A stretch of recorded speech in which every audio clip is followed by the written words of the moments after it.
On va terminer rapidement avec la Syrie. Là. Écoutez, vous voyez, là, il y en a des tonnes de nouvelles comme ça.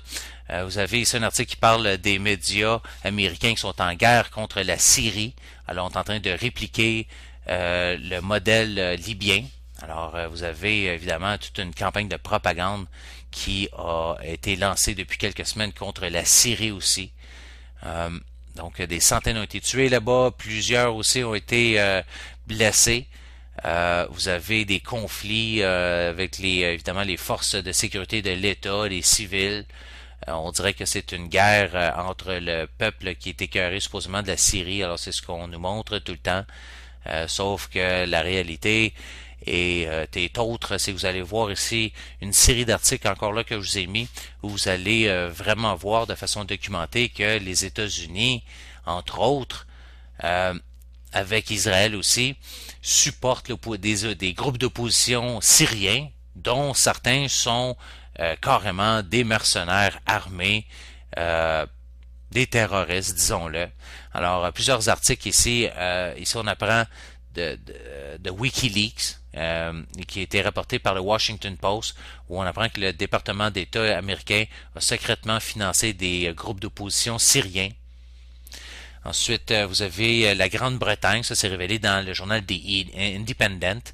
Alors, on est dans pourparlers secrets avec des rebelles syriens. Alors, vous voyez la même maudite affaire que s'est passée en Libye, est en train de se préparer en Syrie. Même affaire. Même affaire.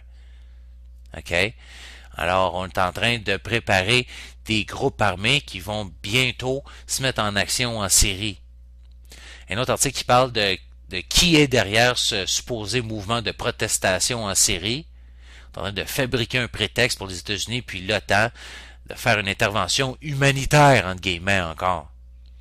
Alors, il y a une évidence d'une grosse comme le bras, manipulation des médias, de falsification de ce qui se passe réellement sur le terrain là-bas. OK? Vous avez une insurrection armée intégrés par des islamistes qui sont supportés en douceur, derrière de la scène, par des services du renseignement occidentaux. Et puis vous devez comprendre ceci parce que c'est central vraiment dans la compréhension de ce qui se passe dans cette région-là.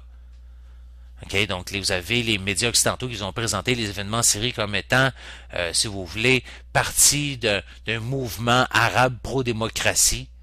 Le printemps arabe, qui se serait supposément spontanément étendu de la Tunisie vers l'Égypte et puis la Libye et la Syrie. Ben, voyons donc. Alors, la couverture médiatique s'est beaucoup penchée, focusée sur la police syrienne et les forces armées qui ont été accusées de tuer, d'ouvrir le feu de façon aléatoire et arbitraire sur les civils, de tuer des gens qui étaient pro-démocratie. Alors que, évidemment, qu'il y a eu de la police qui a tiré, oui, il y a eu des coups de feu qui ont été donnés, mais ce que les médias ne vous mentionnent pas, c'est que parmi ces manifestants, ben, vous avez des gens armés, hein, des snipers, des tireurs d'élite, qui tiraient autant sur les forces de sécurité que sur les manifestants. Ah, alors ça, on dirait qu'il y avait des gens qui sont là pour semer une grosse zizanie, n'est-ce pas? Alors là, vous avez The Free Syria Army. Alors, je sais pas comment ils l'appellent en français. Probablement l'armée de libération syrienne, un truc du genre. Vous avez maintenant des panneaux, toutes sortes de trucs comme ça. Écoutez, on voit des gens, des protestants qui sont armés avec des machine guns, des affaires comme ça, des terroristes finalement, une armée de militants extrémistes qui n'ont pas été, comme on vous le dit dans les médias, supposément drainés des rangs militaires, mais plutôt de la fraternité là, oui, ils appellent ça Muslim Brotherhood, là, à un moment donné, j'oublie les termes en français, là, confrérie là, de musulmanes, un truc du genre, les frères musulmans, je pense, qui transportaient des armes lourdes, là, de l'armement lourd, ok, en aller-retour à travers la frontière turque et libanaise, supporté et armé par les États-Unis, Israël et la Turquie. Et avec comme dernière évidence confirmant ceci, venant sous la forme d'un rapport du International Institute for Strategic Studies, Et puis là, vous avez Émile Okayem qui admet ouvertement, lui c'est un senior, écoute, un senior là à la sécurité régionale du Moyen-Orient, donc des gens qui admettent ouvertement que l'opposition syrienne est armée et puis a été préparée pour, si vous voulez, forcer la Syrie dans une descente vers la violence de plus en plus sanglante. Et puis, ben voilà quoi. Donc, on apprend dans le fond que on est en train d'armer des hordes de mercenaires, genre encore de l'Al-Qaïda génocidaire, menés par des représentants de Big Oil, le pétrole, tous ces gens-là qui sont encore là, avec des beaux slogans pro-démocratie, ainsi de suite, et qui sont finalement des bras armés des agences du renseignement anglo-américaines, et puis qui sont alimentés par Londres et Washington. Alors, vous avez toutes sortes de documents à les consulter par rapport à ça. Vous allez voir, je veux dire, ça fait longtemps. Ça fait longtemps qu'on parle de ça. Et vous avez différents articles CNN, Washington Post, où on indique que les États-Unis finançaient des groupes d'opposition syriens depuis au moins 2005 jusqu'à maintenant. Un autre rapport au mois d'avril dernier de AFP. Alors vous aviez Michael Posner, l'assistant secrétaire d'État pour les droits humains, déclaré que le gouvernement avait fait un budget de 50 millions durant les 2 dernières années pour développer de nouvelles technologies pour aider les activistes à se protéger contre les arrestations et les poursuites en justice par le gouvernement autoritaire, apparemment, pour développer des réseaux de communication qui ont été utilisés dans ce qu'on appelle le printemps arabe. Alors, des gens qu'on a formés, écoutez, on a organisé un groupe et des groupes, en fait, des sessions de formation pour plus de 5000 activistes qui sont venus de différentes parties du monde. Et on les a entraînés pendant 6 semaines. Des gens qui venaient de Tunisie, l'Égypte, la Syrie, le Liban, qui sont retournés après ça dans leur pays, et puis qui se sont mis après ça à utiliser le système électronique qui ne pouvait pas être détecté par les gouvernements en place, et puis qui ont permis l'organisation de ce supposé printemps arabe. Alors vous voyez toutes sortes de trucs comme ça. Quand même assez particulier. Vous avez le Jerusalem Post qui a presque tout admis que finalement la déstabilisation en Syrie est faite par les pays occidentaux et israéliens, et que ce n'est évidemment pas pour amener la démocratie et des droits humains, mais plutôt pour affaiblir l'Iran via, si vous voulez, un proxy qu'on appelle en anglais, donc par voie détournée, si vous voulez. Et puis qu'il est clair que dans les milieux du pouvoir à Wall Street et puis à Londres, tout est fait pour provoquer l'Iran. L'Iran d'ailleurs a essayé de, si vous voulez, minimiser l'impact ou peu importe ce qui s'est passé dans les explosions à sa base militaire comme étant un simple accident. Et puis jusqu'à date a maintenu une patience persistante face aux provocations criminelles et puis aux actes de guerre ouvertes qui ont été faites contre l'Iran. Alors par autant les forces anglo-saxonnes que sionistes. Évidemment que l'Iran réalise que n'importe quel acte de revanche ou quoi que ce soit pourrait donner ce que l'Occident veut. Évidemment, c'est une excuse pour aller en guerre contre la République islamique. Donc, on essaie de trouver des chemins auxiliaires pour essayer de provoquer l'Iran ou de forcer l'Iran dans un conflit. Donc, la Syrie, parce qu'on sait que l'Iran a un pacte aussi de défense mutuelle avec la Syrie. Donc, voyez que ces choses-là sont quand même liées. Ici, vous avez un article du Activist Post d'Eric Blair où on apprend que vous avez une autre guerre par détournement comme ça qui se prépare, alors qui va être lancée d'une base militaire par des rebelles en Syrie. Alors, voyez, c'est encore du déjà vu, comme c'est passé en Libye. Alors, on est tout en train de préparer ça, de Free Syrian Army. Ben oui, des gens qui ont maintenant des rockets, des machine guns, et puis toutes sortes d'installations militaires comme ça. Donc voilà, l'OTAN qui est en train de secrètement armer ces protestants syriens. Vous avez des agents au Liban qui qui sont liés aux États-Unis et à l'Arabie Saoudite qui ont été pris. D'ailleurs, vous avez des liens ici avec des articles à transporter des armes vers les rebelles syriens. Donc là, à un moment donné, il devient de plus en plus dur de définir les attaques du régime Assad, qu'on dit écraser le peuple. Alors on est en train peut-être de comprendre que finalement Assad est en train de défendre son pays contre des forces déstabilisatrices et puis des actes de guerre étrangers. Okay? C'est pas pour descendre Assad ou quoi que ce soit, c'est juste de décrire une situation telle qu'elle est, n'est-ce pas? Plusieurs articles, Free Syria Army qui se rassemble le long de la frontière libanaise, ça c'est rapporté par le Guardian. Alors une répétition de la Libye. Alors les fameux rebelles qui sont tout simplement des pions des États-Unis puis d'Israël. Intervention en Syrie qui bénéficierait évidemment à Israël. Alors des interventions menées soit par Israël ou par les États-Unis en Syrie évidemment favoriseraient Israël.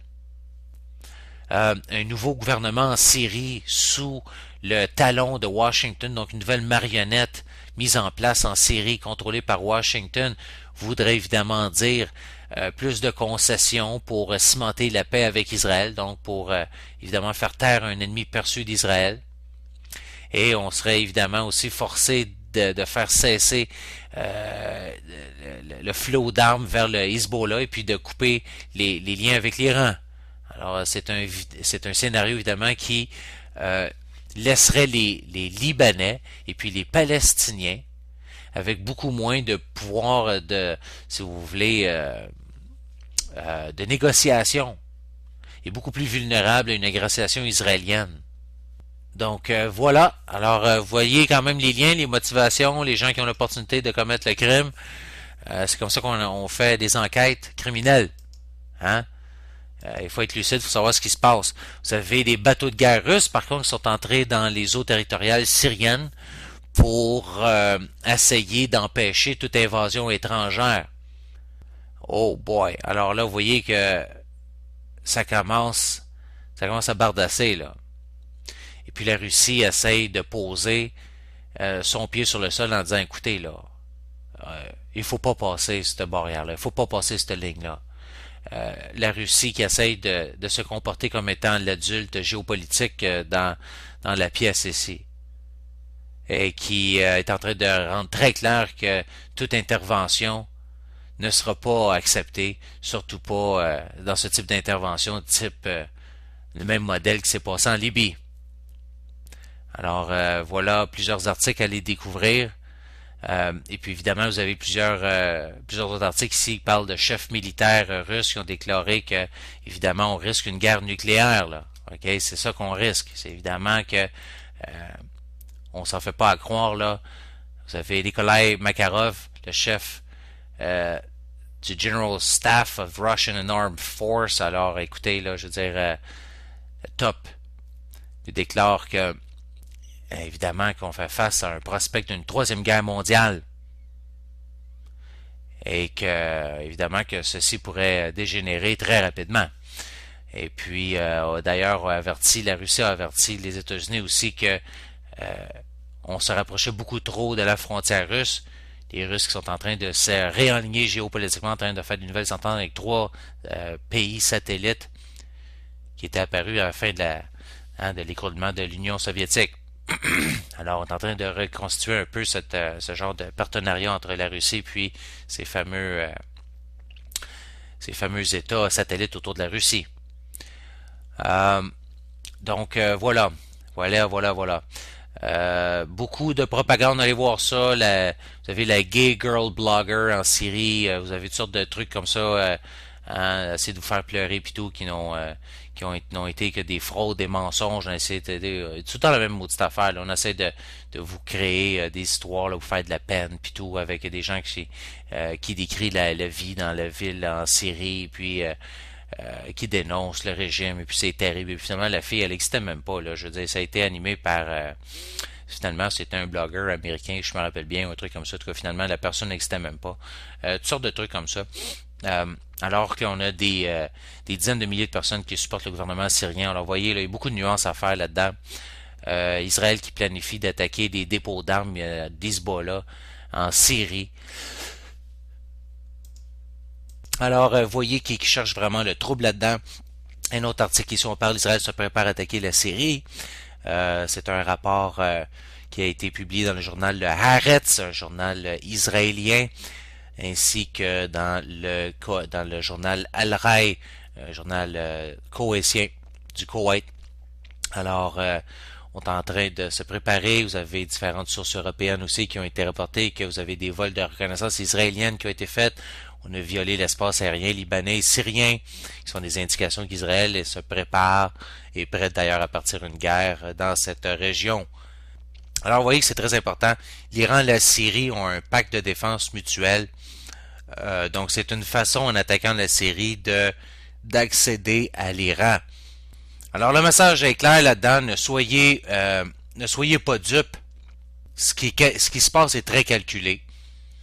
L'Iran a d'ailleurs annoncé qu'il supporterait le Liban dans le cas d'une agression israélienne. Alors, vous voyez comment tout est lié.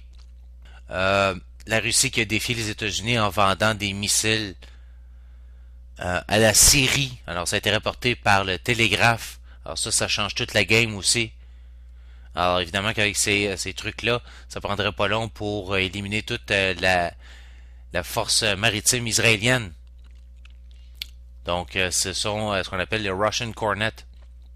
Et puis, ce sont des missiles qui sont très précis et puis ont la possibilité d'échapper à toute détection parce que ils volent excessivement rapidement et puis volent très bas. Donc, ce sont des missiles, en fait, contre les bateaux. Okay? Donc, des missiles qui peuvent aller détruire des navires qui sont maintenant dans l'arsenal syrien. Plusieurs nouvelles, il y en aurait énormément encore là à vous passer. Mais là, écoutez, il va falloir rapidement terminer l'émission.